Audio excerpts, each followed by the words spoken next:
Olá pessoal, tudo bem com vocês? Espero que sim, que vocês estejam bem protegidos ali na casa de vocês, que estejam conseguindo dar continuidade aos nossos estudos, né? Nós vamos para hoje é a nossa segunda-feira sem aula presencial, mas com aula virtual, né?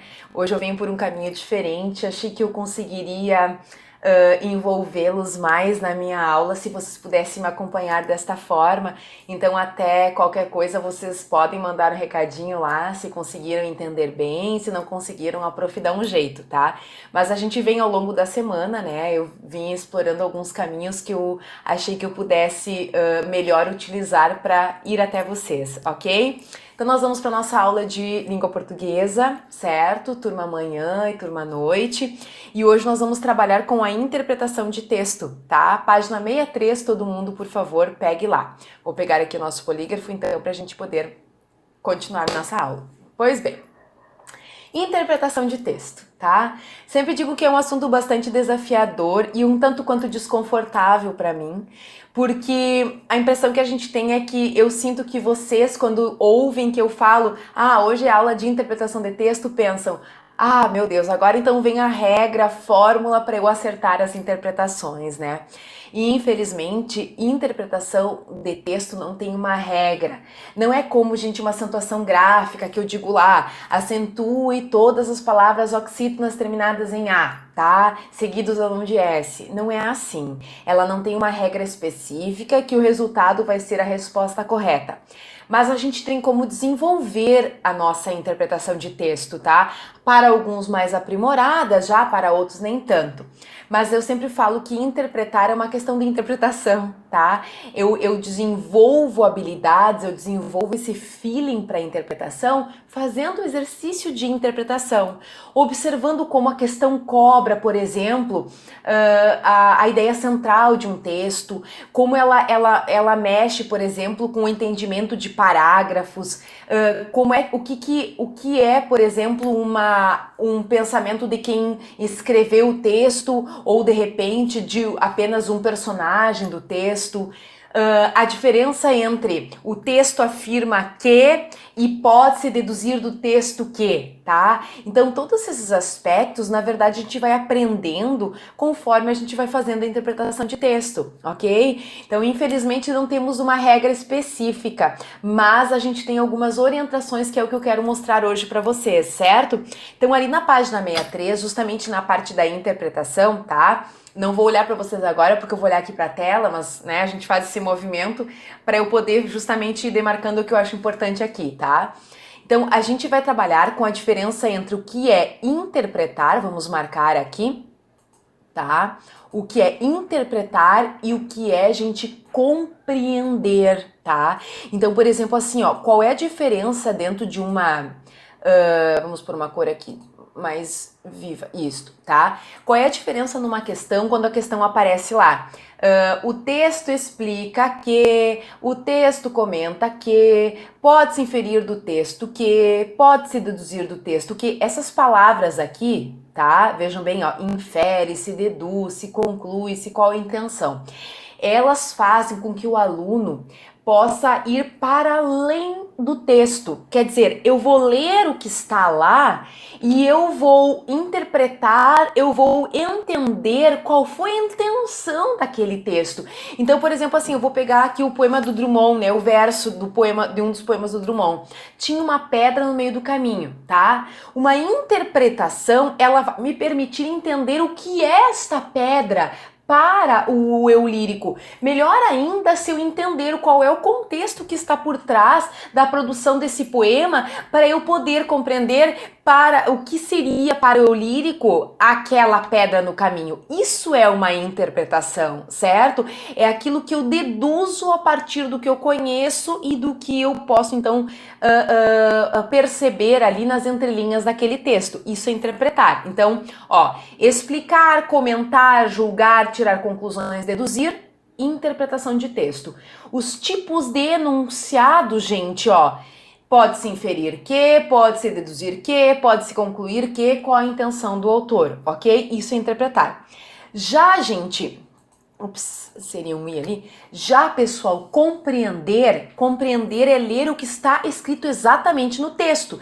Então, se o texto, por exemplo, vamos voltar para o verso do Drummond. Se ele diz, tinha uma pedra no meio do caminho, e daí se pergunta, por exemplo, no enunciado lá, ó, o texto diz que, nós vamos marcar, o texto diz que tinha uma pedra no meio do caminho, que no meio do caminho tinha uma pedra, entenderam?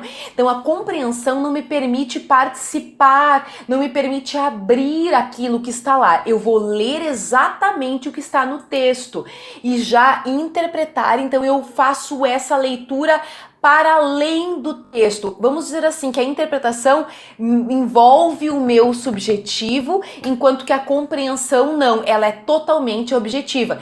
Tanto que vocês podem ver ali, ó, vou subir um pouquinho aqui a página, ó, interpretação de texto está fora, além do texto, enquanto que a compreensão do texto está dentro do próprio texto, ok? Muito bem. Aqui tem um exemplo que eu acho que deixa bem claro para vocês essa questão, tá? Olha aqui, ó. A diferença entre dizer, vamos marcar aqui só para vocês enxergarem bem direitinho, ó. Aqui, informa e permite inferir. Então, vamos lá. Informar, ele tem que estar escrito, tá? E permite inferir é algo que eu subentendo. Então, olha a frase que diz aqui, ó. Ana caminhava cabisbaixa, tá? Olha só, essa é a frase que supostamente estaria lá no texto, ok? Ana caminhava cabisbaixa. Aí vem as questões para nós, uma que diz assim: o texto informa que Ana caminhava triste.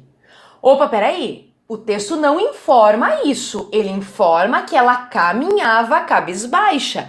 Quer dizer assim, ela tá caminhando desse jeito, mas não está dito pelo texto qual é o motivo dela caminhar desse jeito. Eu deduzo, porque geralmente quando uma pessoa caminha cabisbaixa, ela o faz justamente porque ela está triste, enfim, está chateada com alguma coisa. Então eu interpreto isso a partir dessa frase, eu não leio isso. Então olha a resposta correta, ó, letra B. O texto permite inferir que Ana caminhava triste. Isso mesmo, tá? Ele permite eu deduzir, ele me permite inferir isso a partir do meu conhecimento de mundo. Isso é interpretar, tá? Por isso que a gente tem muito essas questões agora. Novamente uma polarização, né, que a gente vê na situação que a gente vive do coronavírus e que começam a entrar aquelas questões políticas. As diferentes interpretações que se fazem, os pró-governo e os contra-governo. Quer dizer, cada um vem com a sua bagagem, lê uma fala que vem de alguém do governo e faz a sua interpretação a partir da sua bagagem.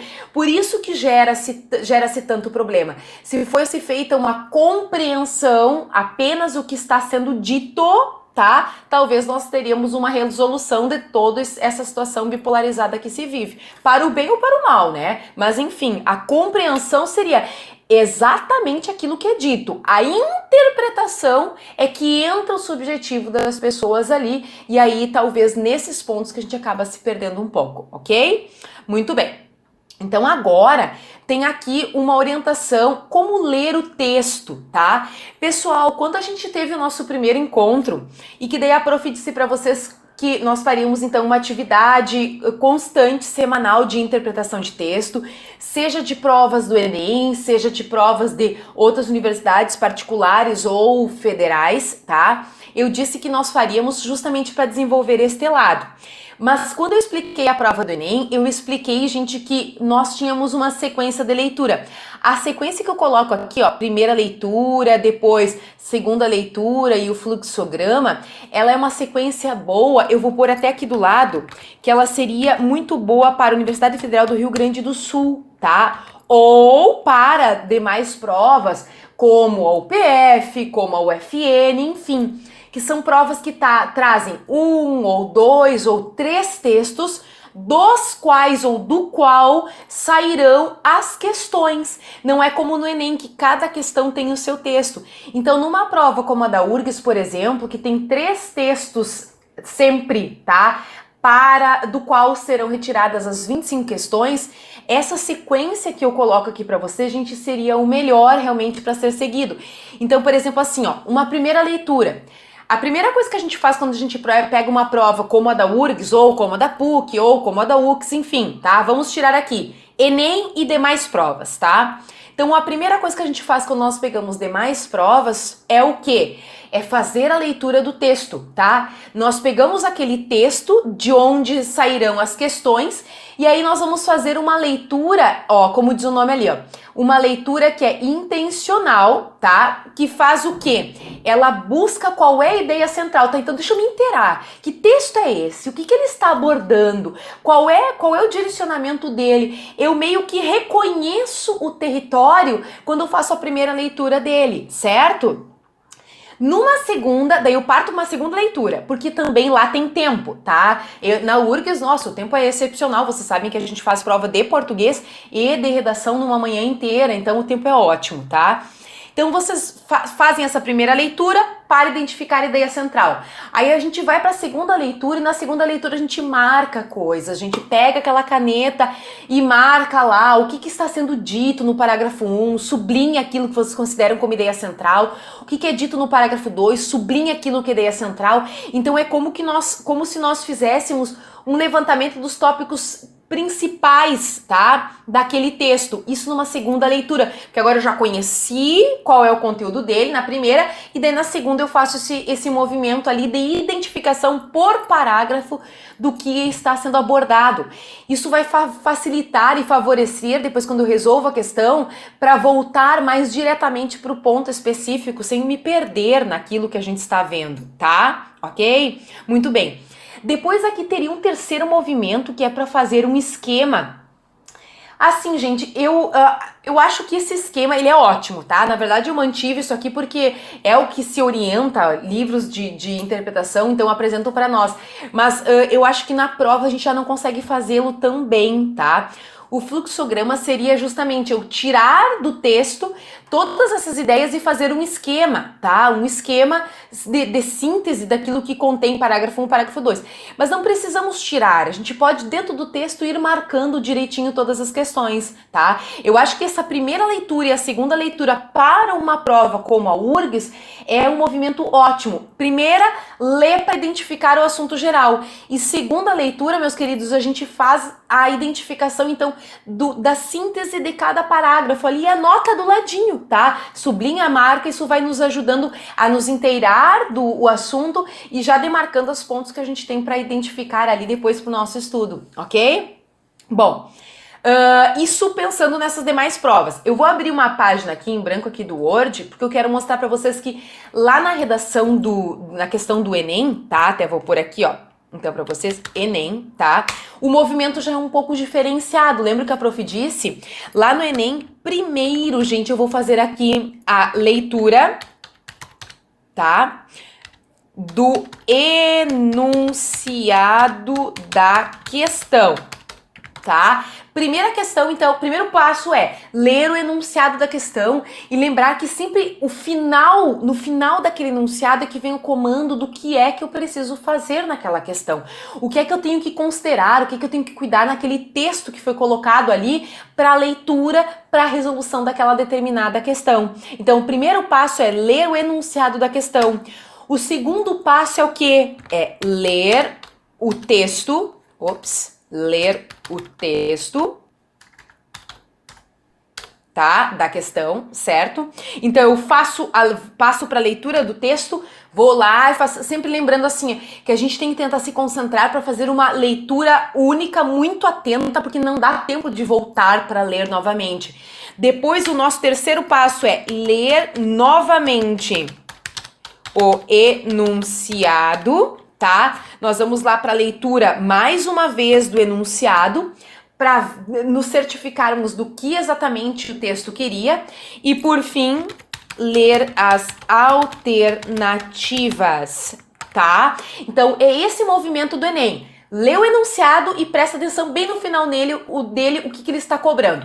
Vai para o texto, lê o texto, prestando atenção no texto e já lembrando aquilo que o enunciado cobrava. Volta para o enunciado para ter a certeza de que realmente é aquele ponto que está sendo procurado, e aí vai para a leitura das alternativas e identifica nelas, então, a resposta, tá? Então, o movimento do Enem é um pouco diferente, ó. Se a gente colocar, deixa eu colocar aqui só para vocês só perceberem, eu vou pôr aqui, ó, Universidade Federal do Rio Grande do Sul e demais. Eu vou colocar aqui particulares federais,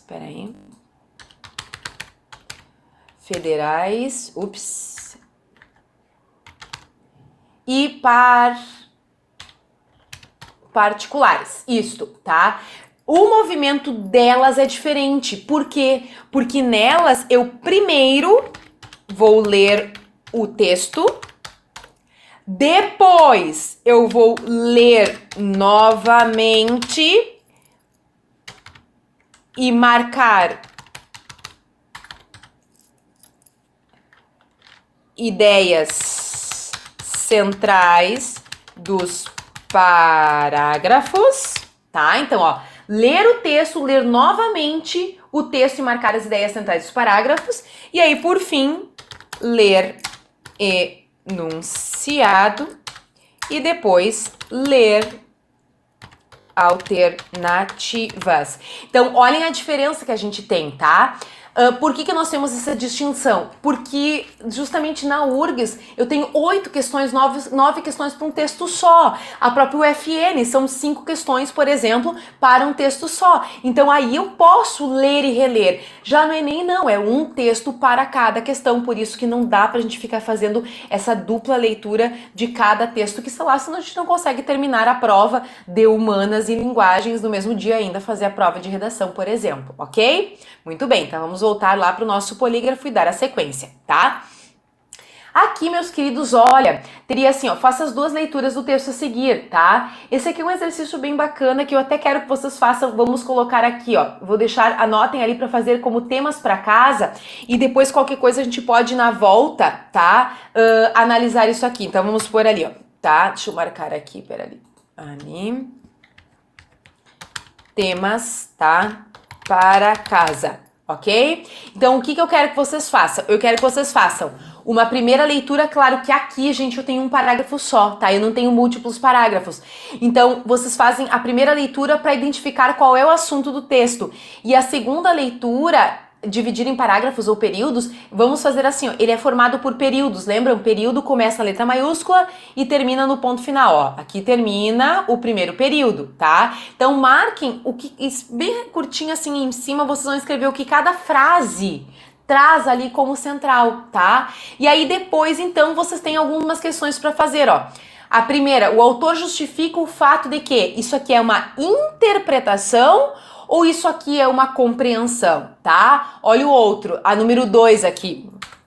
A respeito dos incêndios referidos pelo autor, depreende-se do texto, ó. Aqui eu tenho o quê? Uma compreensão ou uma interpretação, tá? Olha a outra de novo. Depreende-se que, e olha a 4. É deduzível que. Então eu quero que vocês façam essas questões aqui, observando se elas são de interpretação ou de compreensão, e aí vocês marquem as respostas, tá? Podemos resolver isso aqui no plantão, tá? Hoje à tarde, ok? Muito bem, então, temas para casa, ou plantão da semana que vem, enfim, quando vocês tiverem a dúvida, é só me mandar, tá? Muito bem, avante. Próximo ponto aqui, erros de interpretação de texto, tá? Então vamos marcar. Olha, o que geralmente eu identifico quando vocês vêm até mim com uma dúvida numa interpretação, tá? Ali até eles trazem, né, isso aqui tudo vem de livros, né, que orientam a interpretação, então fala ali, extrapolação, redução ou contradição, tá? Contradição eu nunca vi, nos casos de vocês, assim, nunca ninguém veio defendendo uma resposta que era totalmente contrária do que o texto dizia, então isso não, tá? Redução, gente, pode ser que sim, e extrapolação para além do texto sim, tá? Quais são os grandes problemas que eu vejo de interpretação? Geralmente vocês vêm e dizem assim, ah, mas prof, mas é que na vida é assim. E eu digo, gente, não é uma questão de ser na vida assim, é o que o texto está dizendo. Se você acha que aquilo que o texto está dizendo é algo que é incompatível com a realidade, você tem que guardar esse seu posicionamento e precisa interpretar ou compreender aquilo que o texto traz. Então, realmente eu vejo assim, ó, que às vezes trazer algo de fora para o texto é um problema, tá? Assim como ignorar algumas coisas, por exemplo, assim, ó, gente, essas questões de ideia central, tá? É muito comum que todas as alternativas, elas tragam esse ponto assim, quando a ideia central é o todo, né? E aí nas alternativas, vamos supor que a resposta seja a letra A, tá? E a B, a C, a D e a E, elas trazem um pedaço do texto. E aí vamos, por exemplo, vocês marcam a E, tá? E vocês dizem, prof, mas tá aqui, ó, da linha 13 à linha 19 diz isso. Claro que sim, só que você está reduzindo a ideia central do texto às linhas 13 a 19, quando o texto tem 60 linhas, tá? E não é ali que contém a ideia central. Então tem que ter esse cuidado, assim, de perceber quando que eu tenho que olhar para o todo e tirar o que é central e quando que eu tenho que olhar para um pedaço específico, um parágrafo, o terceiro parágrafo do texto, o último parágrafo do texto, por exemplo, para poder retirar uma ideia, tá? Então cuidem, não tirem o que o texto diz, nem coloquem coisas no texto. Esses dois são os dois problemas que eu identifico como bem comuns, gente, de aparecerem nas provas, nos erros de interpretação, ok? Muito bem. Aqui, meus queridos, gosto muito dessa questãozinha aqui da ACAF. O que ela fez? Ela desmembrou 2 parágrafos, tá? Em 8, deixa eu ver se isso, em 8 pedaços. E daí ela quer que vocês, então, unam novamente esses 2 parágrafos numa sequência, tá? E daí ela sugere aqui a sequência para nós. Façam, vamos colocar aqui também como temas, deixa eu pôr aqui, tá? Teste, vamos anotar aqui. Página inicial, isto, teste, vamos lá. Temas para casa, tá? Façam então para mim isso aqui, também fica uma questão pra gente resolver depois, ok? Muito bem.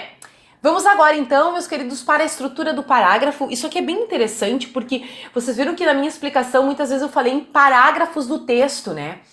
A URGS, por exemplo, ela já fez várias questões em que ela trazia para o aluno o pedido para que identificasse a ideia central do parágrafo 3. Tá? Quer dizer, o aluno tem que saber o que é um parágrafo, ele tem que saber que cada segmentozinho marcado ali pela margem, ok? É um parágrafo que nós temos no texto, tá? E como ele se organiza? Sempre falo que teve uma questão da URGS que ela é muito, adoro, ela pedia para que o aluno fizesse assim, por exemplo, o texto tinha lá 4 parágrafos, tá? Dela pedia numa alternativa se era possível juntar o primeiro ou o segundo parágrafo, se era possível desmembrar o terceiro em terceiro e quarto, né? Então, quer dizer, o aluno tem que saber o que é um parágrafo, como é que ele se organiza para poder fazer esse movimento, tá? Então, agora eu vou mostrar para vocês como ele se constitui. Isso é um conhecimento que a gente traz, inclusive, lá da redação, né? E que nós vamos carregar para a vida, ok? Então, vamos lá. Tá? Então, gente, o parágrafo ele se organiza sempre assim, ele tem uma ideia central, tá? E depois o desenvolvimento dessa ideia central, né? Vocês lembram que a prof mostrou para vocês, olha aqui, ó, cada parágrafo deve apresentar uma ideia núcleo, tá? Olha ali, o tópico frasal geralmente é formado ali por 1, 2, até 3, eu acho que até 3, muitas orações. Na verdade, ali eles falam em orações, né? Eu estou pensando em frases, tá? 1, 2 frases para a gente ter esse tópico frasal. Ele é a síntese de tudo que vem na sequência. E eu só vou poder mudar de parágrafo quando eu trouxer outra ideia central, tá? Então, por exemplo, nessa questão da URGS que eu comentei com vocês, o aluno tinha que saber que para eu poder juntar, por exemplo, o segundo parágrafo ou terceiro, eles tinham que ter uma mesma sequência de ideias. E para poder desmembrar o terceiro em terceiro e quarto, eu tinha que ter 2 ideias distintas ali, tá? Então, esse conhecimento, gente, ele é muito importante, não só para a prova de de língua portuguesa, mas também para nossa organização da estrutura do parágrafo de desenvolvimento lá do nosso texto, né, da redação, tá? Então, bem direitinho ali, ele é construído por uma ideia central, ideias secundárias e uma conclusão, tranquilo, tá? Por exemplo, aqui, ó, deixa eu mostrar esse parágrafo que ele é bem legal. Olha só. Ideia núcleo, que é o tópico frasal, né? Deixa eu até colocar aqui para vocês, ó, em vermelhinho. São sinônimos, né? Então, ó, tópico frasal, tá? Ó, a poluição que se verifica principalmente nas capitais do país é um problema relevante para cuja solução é necessária uma ação conjunta de toda a sociedade. Então tá. O meu tópico é o quê? Que a poluição é um problema, né, relevante, significativo, e a solução ela depende de uma ação conjunta da sociedade. Ponto, tá? Isso é o central. Agora ele vai explicar isso, ó. O governo, por exemplo, deve rever sua legislação e proteção ao meio ambiente ou fazer valer as leis em vigor. Então, o governo é parte da sociedade, tá? Agora entra o segundo. O empresário pode dar a sua contribuição instalando filtro de controle dos gases e líquidos expelidos e a população, terceiro elemento da sociedade, utilizando menos o transporte individual e aderindo aos programas de rodízio de automóveis e caminhões, como já ocorre em São Paulo. Então, olha só, gente, deixa eu marcar aqui, ó, tá? Uma ação conjunta, deixa eu destacar para vocês aqui, vocês enxergarem, isso é a ideia central, uma ação conjunta de toda a sociedade, tá? Isso aqui, certo? Aí faz parte da sociedade quem? O governo, vamos marcar aqui. Depois quem? O empresário, vamos marcar. Depois, por último, a população. Então, olha só, ele afirma algo que é sintético, toda a sociedade, e agora ele consegue detalhar quem é que faz parte da sociedade e qual ação que está tomando. E agora a gente é uma conclusão que ele traz, ó.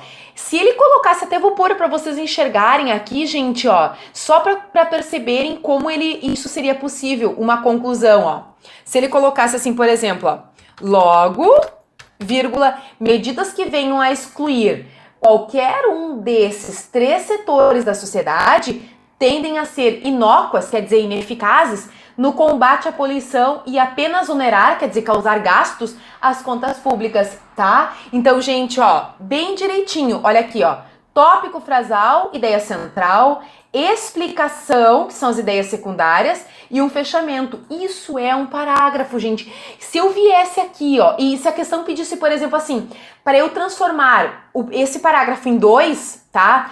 E separar aqui, por exemplo, perguntando se é possível fazer um novo parágrafo a partir de o empresário, não é possível, porque isso aqui é uma explicação de que parte da sociedade que está contribuindo com uma ação ali para poder diminuir o problema da poluição, nas capitais, ok? Então, isso é um parágrafo, eu gosto muito desse exemplo aqui, porque ele traz para nós bem divididinho ali a sua estrutura, certo? Entendido? Muito bem. Vamos avante, então. Aqui tem outro exemplo, daí vocês podem olhar direitinho em casa. Aqui tem um exercício de parágrafo, turma, tá? Que é justamente uma questão de prova, deixa eu que eu não observei, olha, da Federal do Paraná, 2016-2017, né? Feita. Então, resolvam, gente, ó, questão 1, 2, 3, tá? E